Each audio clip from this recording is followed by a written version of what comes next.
Got quiet quickly, didn't it? Good afternoon, everyone. Welcome to the Cade Museum for this May 25th meeting of the Rotary Club of Gainesville. My name is Tom Collette, your Sergeant at Arms. We ask that you please silence your cell phones as we begin our meeting today. And if you're watching this meeting after the fact on YouTube, we ask that you register your participation by sending us an email to info@rotarygainesville.org. That's info@rotarygainesville.org. We begin our meeting today, as we always do, with song, as well as our Pledge of Allegiance. And since the Gator baseball team is currently up 2-0 against Kentucky at the SEC baseball tournament, yep, you can cheer that. And the softball team will play this weekend for a trip to the College World Series. We're going to sing "Take Me Out to the Ball Game." Are you ready? Take me out to the ball game. Take me out to the crowd. Buy me some peanuts and Cracker Jack. I don't care if I ever get back, 'cause it's root, root, root for the Gators. If they don't win, it's a shame. For it's 1, 2, 3 strikes, you're out at the old ball game. And now please join me in pledging allegiance to our flag. I pledge allegiance to the flag of the United States of America and to the republic for which it stands, one nation, under God, indivisible, with liberty and justice for all. And please remain standing for our invocation, today offered via Zoom by Eric Spivey. Eric. Good morning, everyone. Please pray with me. Oh, Lord our God, let us wait today to see the beauty that surrounds us, all around us here in our Gainesville community. Let us hear the singing of the birds that make their wonderful sound. Let us thank God for our health that has been so good to us. Let all of our dreams come true as we wish them and work toward them as a club and as individuals. Let us never forget the caring that was made for us to see. We pray in your name. Amen. Amen. Thank you. Thank you, Eric. You may be seated. Unless you are a Rotarian here today with a guest, or you're a visiting Rotarian, you can remain standing. Don Bugos has the wireless microphone.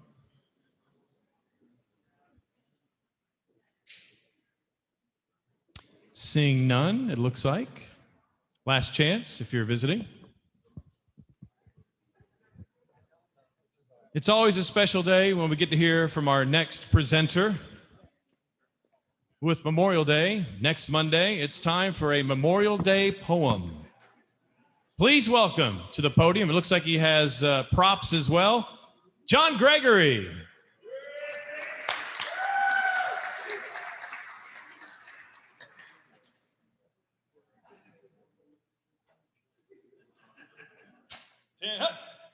I'll wait. There you go. Today is called Peter Pan's Memorial Day. A soldier was hired to be a cook, made a major of the promotion he surely took. He was really glad, since the last name he had, he was always called Captain Hook.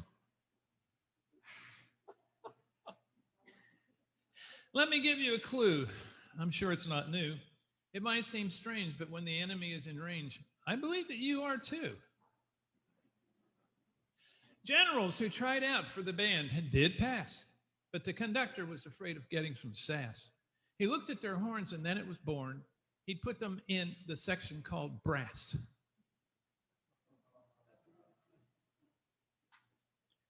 In the overall purpose of Rotary, to have a world that's warfare-free.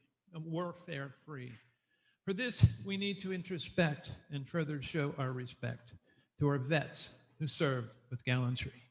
Have a happy Memorial Day.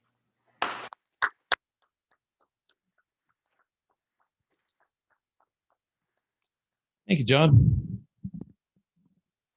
We have no announcements today by our fellow Rotarians, so we'll go to a craft talk we have today from one of our members. And here to introduce our craft talk today, your fellow member, Stephanie Bales. Come on up, Stephanie.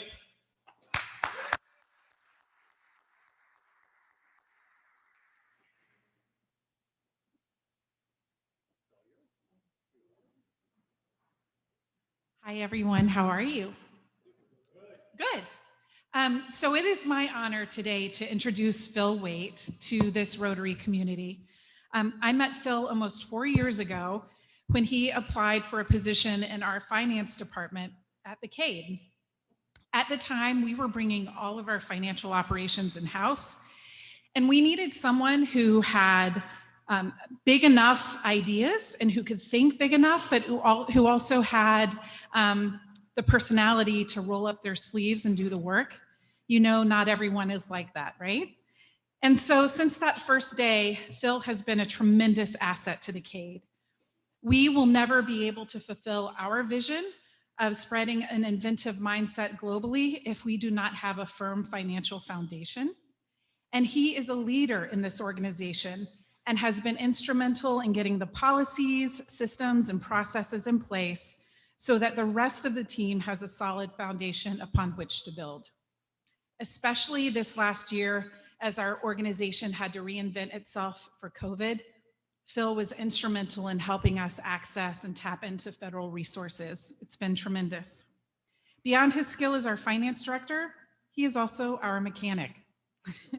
If you didn't know, we have over 15 Studebakers, and some are over 80 years old. If you cannot find Phil in his office, you can likely find him working on the engine or brakes of one of our collections. Because of Phil, we've been able to get our Studebakers up and running, and in fact, we were able to show one of our Studebakers at the Amelia Island Concourse this weekend, which was tremendous. Thank you. I cannot speak highly enough of Phil. He's an asset to our organization. He is an incredible coworker, teammate to everyone.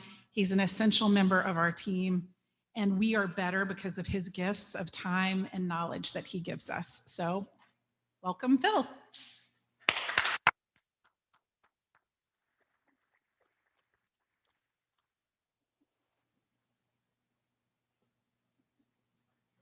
Thank you, Stephanie. That was extremely overly generous.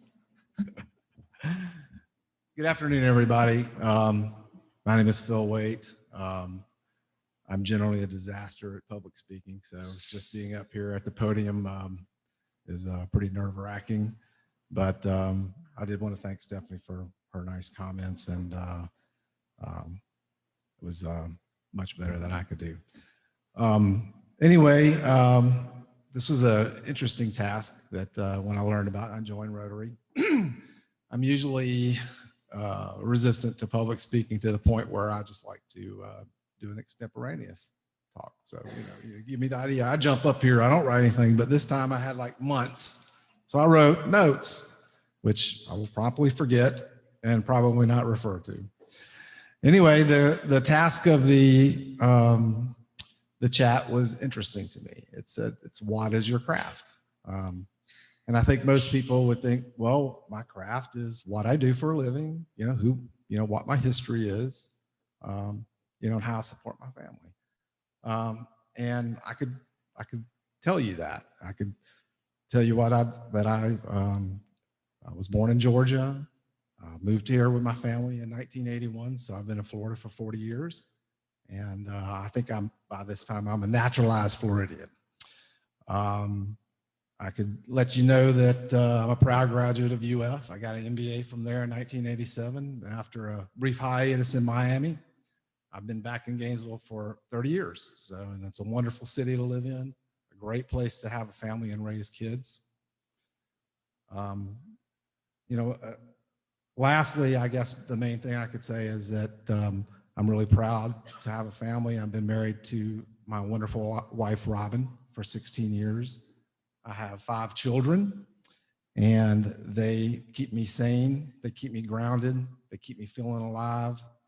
They put every one of these gray hairs in my head. I tell them that I earned every last one of them. I could tell you all that, but I don't know if that tells you too much about me. So I thought about that. I was like, what is my craft?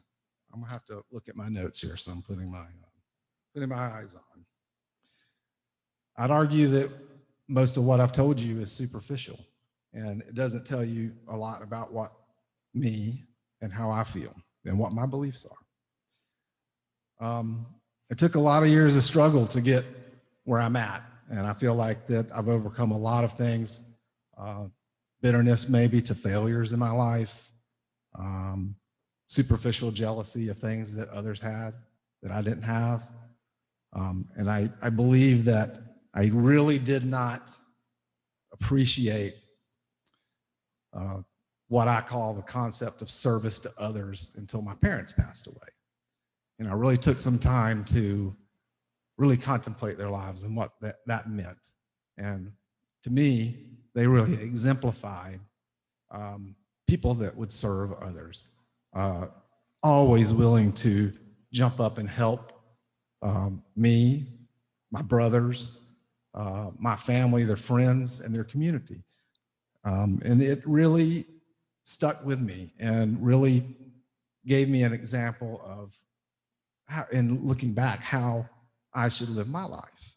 And I feel very lucky to have received that example from them. So I'm going to leave you with a couple of mantras that I try to live by and live my life every day. I'm not successful every day, but I try. Serve people every day, and it doesn't take much effort. All sometimes you need to do is smile and a friendly face, and that makes people's day better. Lift other people up. You get to go for the ride with them a lot of times, you know. Next thing, be the person you want your kids to be when they grow up. The power of example my parents set for me, I think really set a course for me and my brothers, which I really appreciate. Be considerate of others. I think this is something that is really lacking today, and just in everyday life. If you are considerate to others, you're going to have that return to you. And lastly, and I think maybe most importantly, at least to me, is that choose happiness. Choose your happiness. I truly am a believer that to be happy in this life, you choose every day to be happy. And in conclusion, I'd like to say that I'm happy that I'm just about done with this craft chat. And I'm very happy to be asked to join this group. Thank you very much. I appreciate it.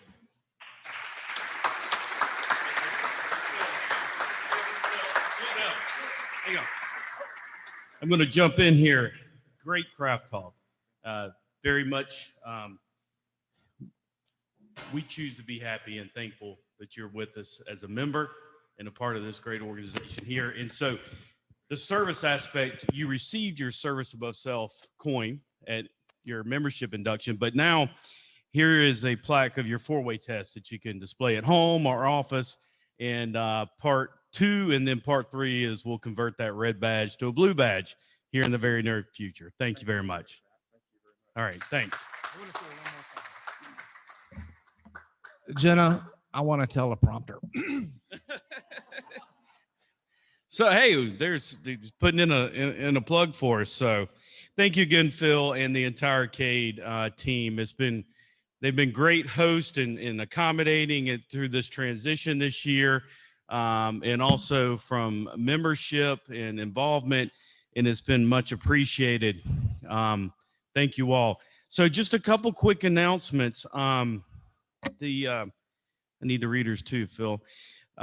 Saturday, May 29th, you can sign up online with DACDB or show up. But so this Saturday, May 29th, 9 a.m., we are going to help participate, any that can, in placing flags on the graves of 1,000 veterans at Evergreen Cemetery. So that information is online.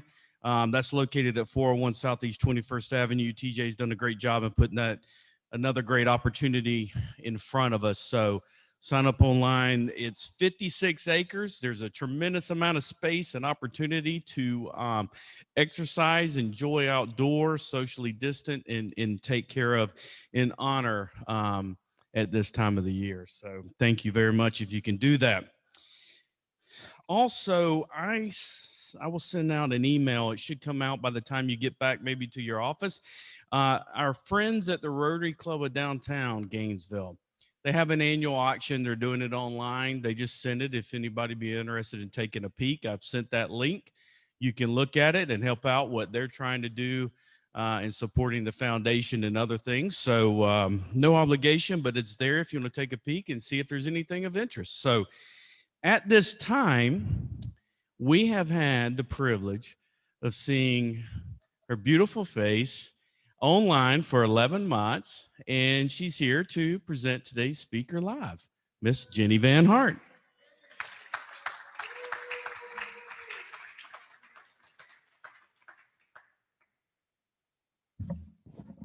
Dear God, I'm not sure I missed this or not. Joel Romelus is a man passionate about helping people know their worth, live with purpose, and invest back into the next generation. It kind of sounds like a Rotarian to me. You have a target on your head, I think. Currently, he serves as a chaplain of the University of Florida football team and has been in this role for the past 6 years. He's also the founder and president of a nonprofit organization called Made for More. He enjoys playing the piano, reading, spending time with his wife, and working out in his free time. And I'm not sure he has any free time because he also has a 1 month-old child, Josiah Joel Romelus. So I'm not sure he's sleeping, but that's okay. That's what new fathers do. Welcome, Joel. Good to see you.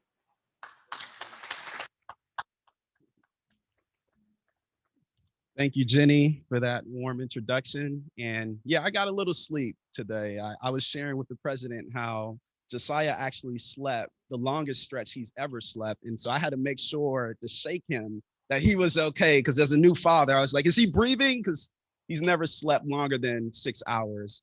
But it is an honor and a privilege to be here with you all. I'm super excited to share about Made for More, our nonprofit organization.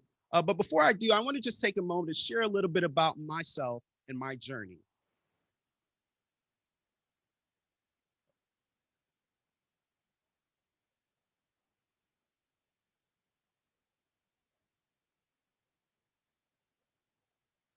All right.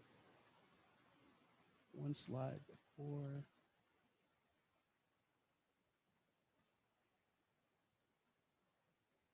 All right, that slide is missing. So a little bit about myself. My first accomplishment as an adolescent transpired in playing sports. It was the first time that I connected the dots in my mind that through discipline and determination, you can accomplish anything. It was through a basketball coach who presented me with the vision of the future that galvanized me in the present to give my all to accomplish a goal. Secondly, I also have a passion to help youth connect the dots for themselves and realize that same hard work and discipline that they put on to the diamond field or the gridiron can also be used to help develop other areas of their lives. And then lastly, I have a passion, being a second-year mental health counseling student, to bring mental health wellness to the area of sports. And so a little bit about my journey in starting Made for More. I grew up with a mother who was absolutely phenomenal. She was a single mom. She migrated here in the early 80s from Haiti on a boat. And it was there, as I witnessed my mother work odd jobs to make ends meet, that I saw the seed was placed inside of me of the thought that you are made for more and that you can accomplish more through watching my mother struggle, watching my mother endure hardship in order to secure a better future for her family. But then also, as I grew up as an adolescent, I dived into the world of sports and immediately began to excel at it, began to give myself, started as a high school freshman playing running back in Miami. And for those of you guys who are not from Miami or not familiar, football is as big as Gator football here in Gainesville. Miami high school football is everything. And I started giving myself to that. It started excelling in that. And my senior year of my high school season, I experienced one of the most tragic moments of my life. I had a third-degree concussion, a grade 3 concussion that ended my career, and for months, couldn't remember family members, close loved ones, and friends. I was at the lowest of my low. And doctor said, hey, you can never play football ever again. And it was there in that moment of the lowest point of my life, I encountered the truth that I was made for more through a mentor. He was a high school teacher who came and took me alongside him during this moment of just trial and the moment of sadness and depression. And he began to lay down the foundations for me of what it looks like to live a life understanding that you are made for more. He laid that foundation starting with, Joel, you have such greatness inside of you. He began to speak words of confidence, words of inspiration, and being in a place where I had suicidal thoughts and being depressed, he began to lay the foundation to paint a picture of the future for me that would produce a passion inside of me to give my all to what I believe God had called me to do. He started this and he laid the foundation of financial literacy and understanding how to gain and build wealth. And slowly but surely, I began to apply the principles that he invested in me, and I found myself towards a brighter and better future. It is all of this in the backdrop of all of this reality that led me to launch this organization, Made for More. Made for More is a nonprofit organization that seeks to mentor and inspire student athletes. We accomplish this through workshops, character development. We accomplish this through community service, both locally and internationally. And so part of the impetus to lead us to start this was my experience, but then as I started to delve into the research of student athletes, high school and collegiate, I found this statistic by the NCAA. It says, according to data from the NCAA, only about 1 to 5% of high school student athletes receive some form of a Division I scholarship, and fewer than 2% of all NCAA athletes would ever play pro sports. Realizing this, I was immediately struck and realized that I had to do something in order to better the lives of college athletes, but also high school, as well as middle school athletes as well. So our organization was birthed as a result of this. I spent 6 years being the chaplain of the University of Florida football team and had a chance to interact with high profile guys and walk-ons alike. And both, as I was interacting with them, doing mentorship and life coaching, I realized many of them needed a grid, needed a map in order to really experience success in their lives. And so this led us to launch this nonprofit organization, Made for More. Our vision is to mentor and inspire student athletes at the junior high, high school, and collegiate level. We desire to help these athletes reach their full potential and be all that they were created to be. We see a world where student athletes know their worth, live with purpose, and invest back into their communities. Now I'll share a little bit about our programs and what we do. So the very first is our Made for More Academy, which is focused on high school and middle school students, particularly those in lower resource communities. And this Made for More Academy, it's a 10-week program where we invite local business leaders to come and share on topics such as real estate, financial literacy, character development, mental health, and mental wellness. And so every other week, we invite a guest speaker in to come and share these things. And then the following week, we have character development time. Afterwards, these students will break into small groups with local leaders who are their mentors that will pour into them, challenging them to have a picture of the future that would cause them to be passionate about the present and lead them to future success.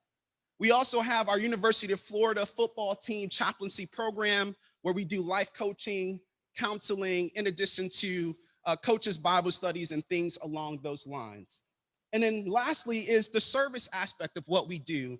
This is through our Made for More perspective trips. Right now in August, barring CDC rules and things along those lines, we'll be taking a group of athletes to Haiti and the DR to put on sports camps. And this will help, again, equip our vision or fulfill our vision to broaden the horizon of these student athletes to help them to know their worth, to live with purpose, and invest back into their communities.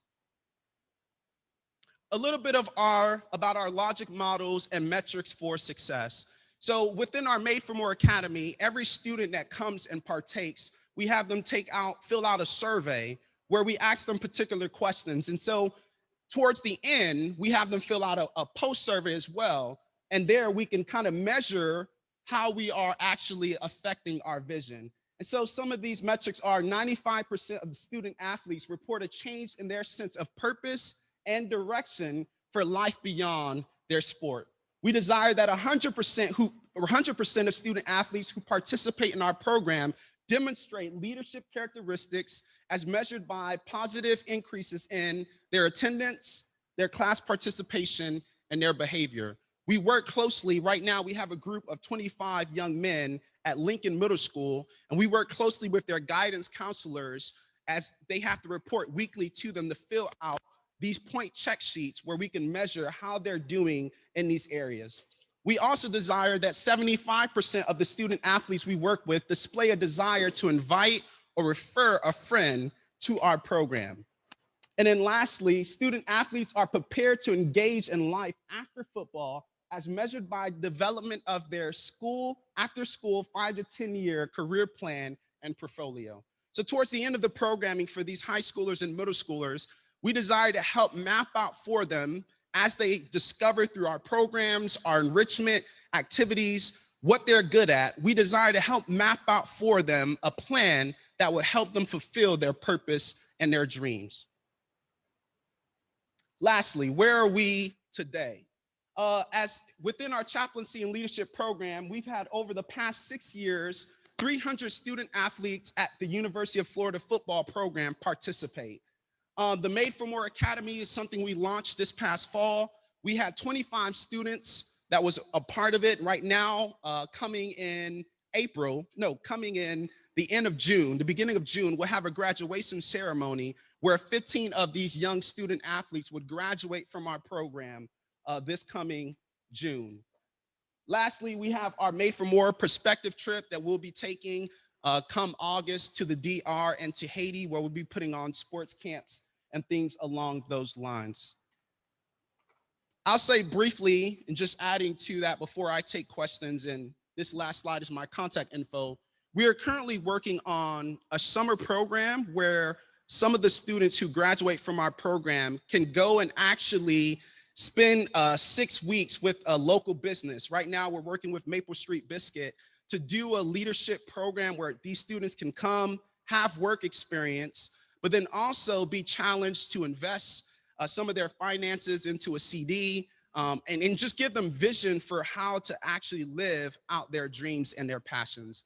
And so in closing, our goal and our desire at Made for More is to inspire greatness in others.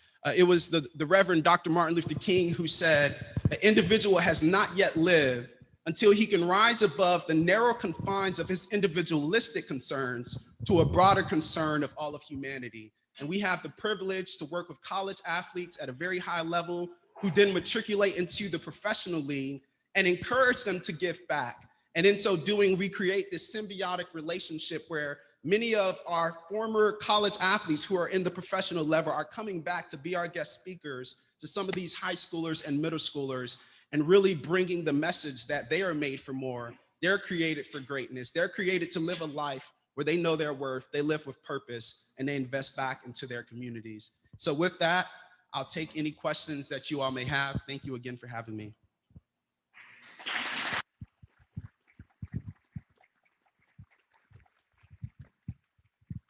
If you're here at the Cade Museum and you have a question, Don Bugos is roaming the crowd with our wireless mic today. So raise your hand, and when you're called upon, please stand up, state your name and your question for Joel.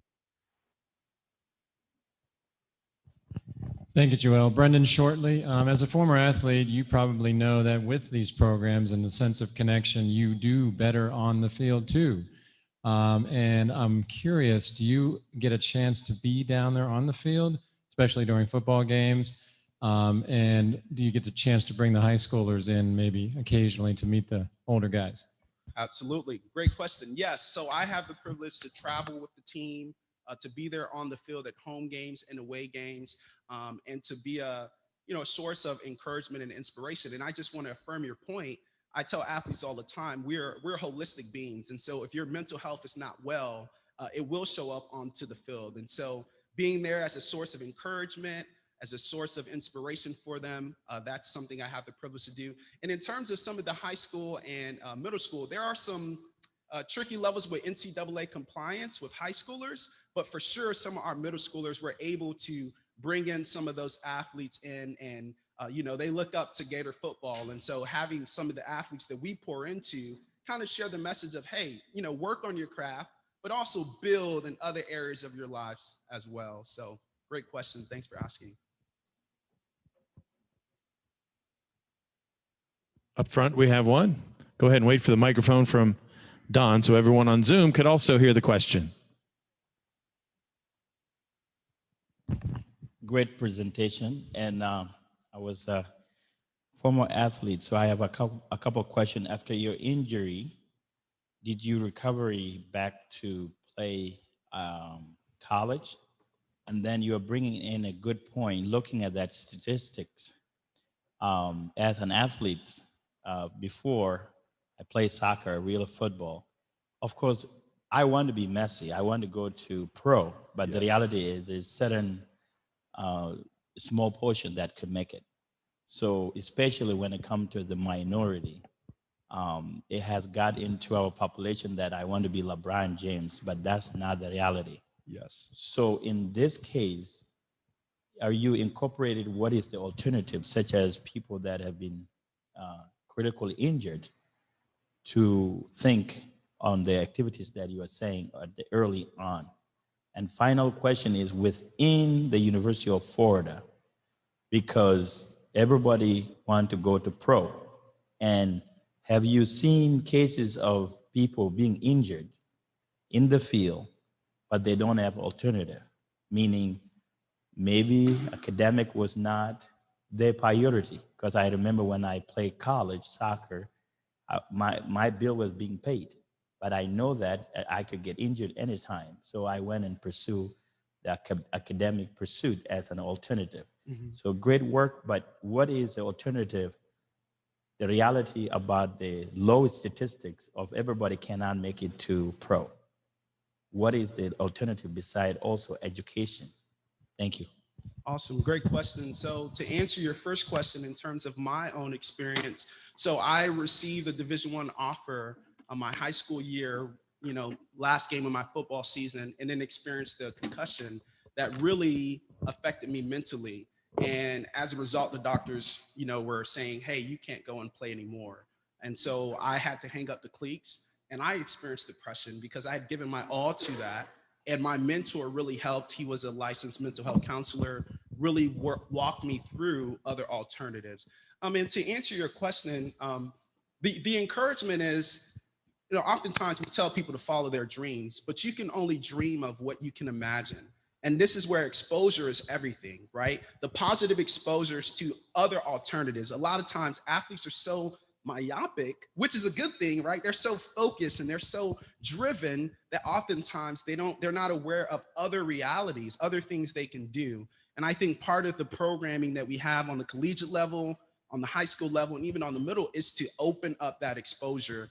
We do that through athletes who some have experienced career-ending injuries. I won't say the young man's name, but there's a young man who came in 2014, 2015, and when he got on the campus, his heart had a defect. He was a division, I believe, a 5-star recruit, and his heart had a defect. And immediately he experienced what I experienced, but I was able to build a relationship with him. And now he wants to be a GM at an NFL football team. And so, but that came as a result of exposure. And so the alternatives are there, but a lot of these athletes don't know, hey, what is that purpose and gifting beyond my sport that I have inside of me? Maybe it's communication. Maybe it's I'm good at finances. Maybe I'm good at, running a restaurant. But I think as the exposure happens, they're now awakened to those realities and their horizons are broadened. And so hopefully I answered your question. If I didn't, you can feel free to chime back and maybe ask another one. Did I answer your question? Okay, awesome. Thanks for asking. Appreciate that. Our next question comes to Joel from Mia Jones, who's online, joining us via Zoom. Once a youth graduates from the academy, how do you continue to invest in them? And what role does their family play? Great question. Great question. So part of what we desire to do is once they graduate, there's a middle school program, but as soon as these athletes graduate, we are now seeking to get involved with the high school. So right now at Lincoln Middle School, the feeder high school is East Side. And so we're building a relationship with the principal and the athletic director to continue that programming there. And so our desire is to continue as they matriculate forward in the high school, even to the collegiate level, that we'll be able to be there to correspond in that way as well. And then the other question was, The role the family plays. yes, the role of the family, and that is something that we're still examining. We realize that environment is everything, and so we work closely with the parents. A lot of these kids are single parent homes, in order to make sure that the things that we're putting inside of them are actually being reinforced and supported. But unfortunately, we're relying on other programs, other community programs, to whether it's adult education or adult literacy, things along those lines to support what we're doing as well. Our target is focused on the youth, particularly with young athletes, and we're hoping that other community initiatives can really enforce the holistic family. But as of right now, that is our approach. One last follow-up here at the moment from Zoom, from Paul Clayton. Any plans to expand to non-athletes in K through 12?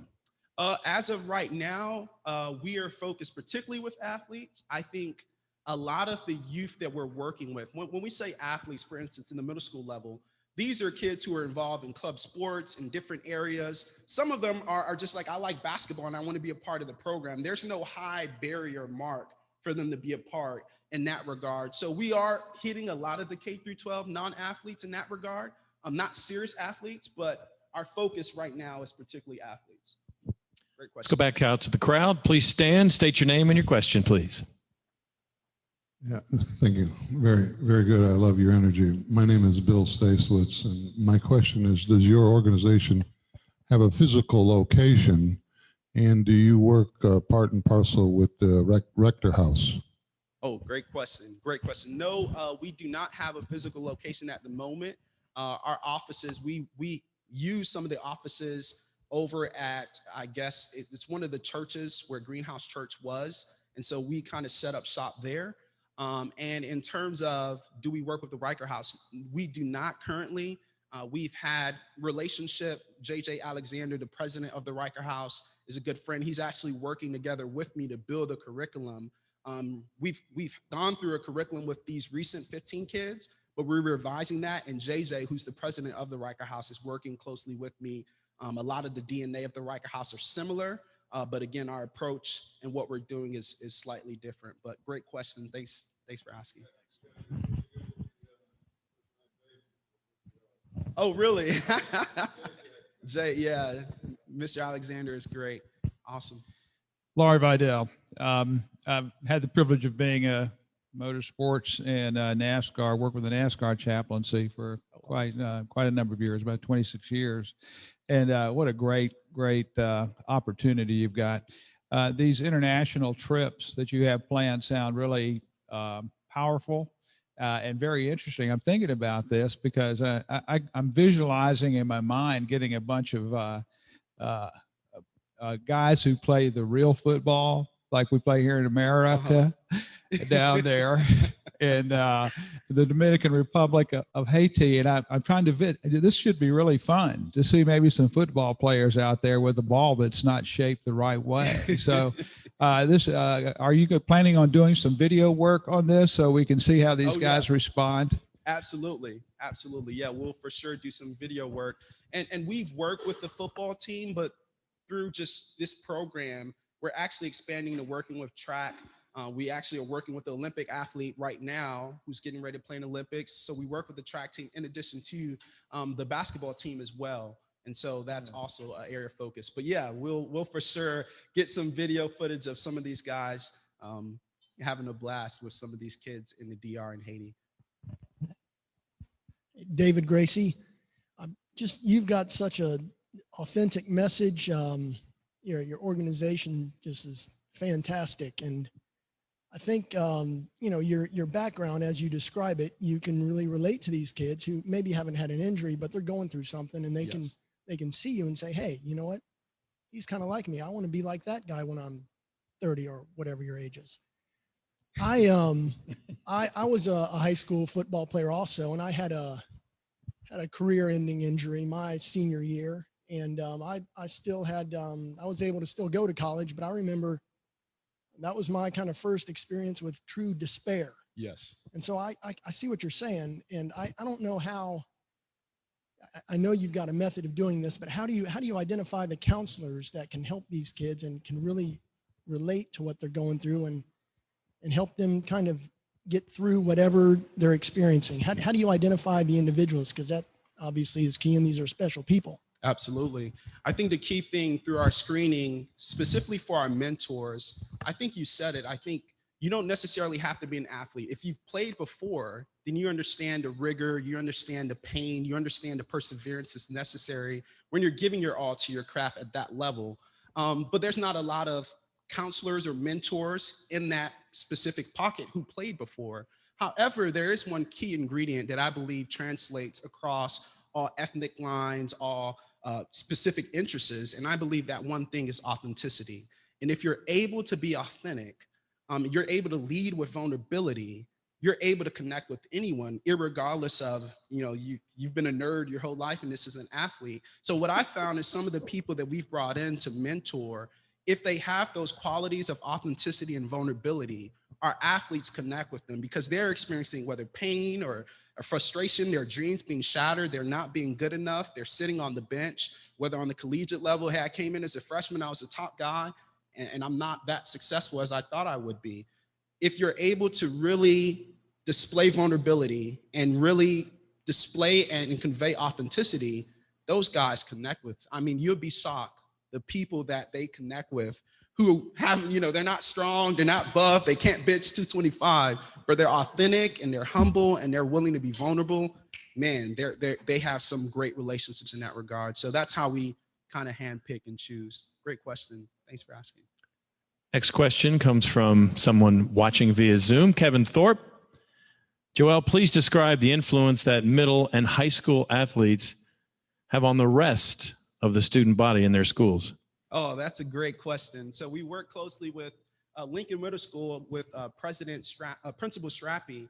And these, I would say in our culture at large, the athletes are the influencers and they're the culture trendsetters. The same goes within the high schools and middle schools. So if these athletes who everyone wants to look up to, everyone wants to be like, if they're grasping a message of, you know what, I'm gonna know my worth, I'm gonna live with purpose, I'm gonna seek to invest and better my community, and they're taking that responsibility, the entire culture and ethos of the school shifts as well. And so working closely with Principal Strappy, we've seen as these students are wearing a Made for More t-shirt and they're part of the program and they have other UF athletes investing in them, as they raise their lid of what it looks like to be a person of high character, the entire school goes with them as well. And Lincoln Middle School is a case study of just that. And so, yes, I love that question, Kevin. And we've seen on the middle school level, that reality of just the shift within the school as these athletes there take on the challenge to live the truth that they're made for more. Great question. Joel, in the context of today's society, have you seen any resistance because it is a faith-based program? Mm-hmm. It seems that in the athletic world, you see all the teams gathering together at the end of the game and praying. Yes. Is that not really pervasive in the athletic realm that you've seen? Any resistance to the faith-based nature of your program? I would say no. I think we are faith-based, but a lot of our principles are just principles rooted in truth. And in the faith-based realm, if an athlete, for say, like, at UF, they can come to chapel, but some of them may need counseling, and one-on-one time. And that's not necessarily a matter of faith-based, but just in a matter of, hey, can you coach me through some of these difficulties? And I think the general principles of truth apply across the board. We're all human. We all deal with pain and adversity, and we all want to live a life where we can realize our fullest dreams. And so understanding that we haven't received resistance, and hopefully we don't in the past, but we're open to any and everyone despite our stance of being faith-based. You've been the team chaplain now for the Florida football team for, 6 years? Yes. Any interesting Mullen or and or McElwain stories? Oh boy. Oh man.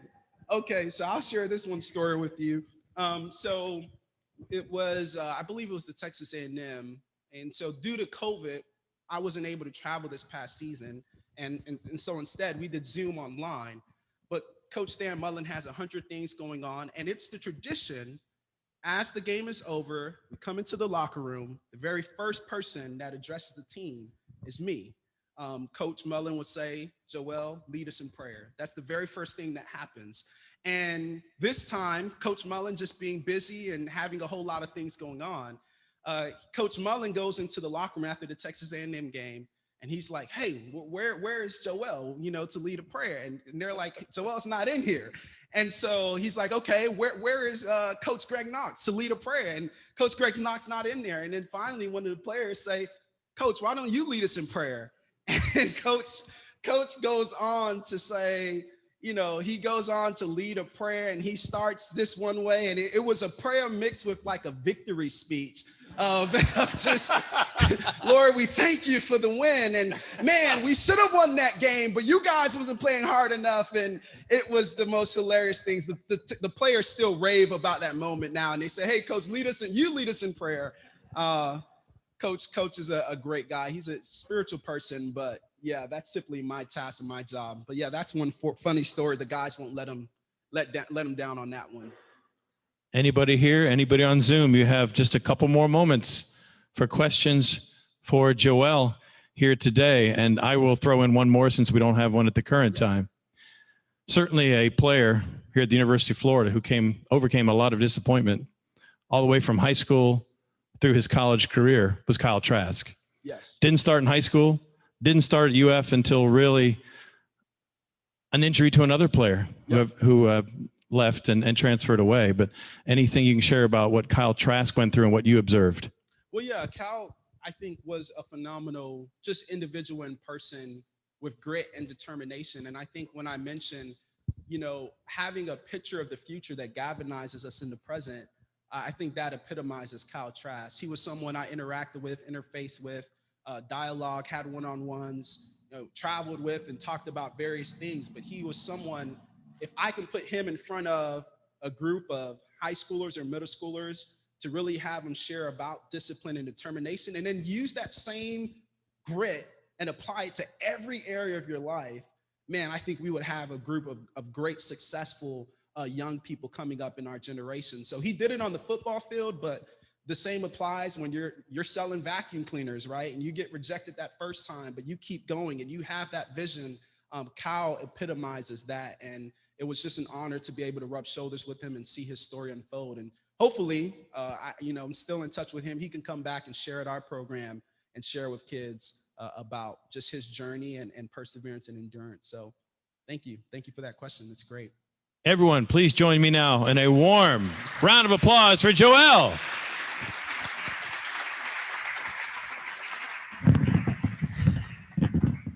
Yes, thank you again, Joel. So this year, Rotary, our theme is Rotary Opens Opportunities. And I've told myself many times, how am I going to make a correlation for 52 weeks? But that being said, how appropriate the opportunities that you are providing not only to the student athletes at UF football, but athletes and young people in our community and abroad. So small token of appreciation is our theme coin, Rotary Opportunities, opens opportunities, and we thank you very much. Thank you so much. Thank you. Thank you again. And that handshake is legit, people. So he's still working out strong. Great day. Love seeing each and every one of you. I appreciate you all here in Zoom. And as we round out today, we end with a quote. The Pope is 77 years old and he's in charge of 1 billion people. All I have to do is put 11 on the field. Steve Spurrier. Have a great day, fellow Rotarians.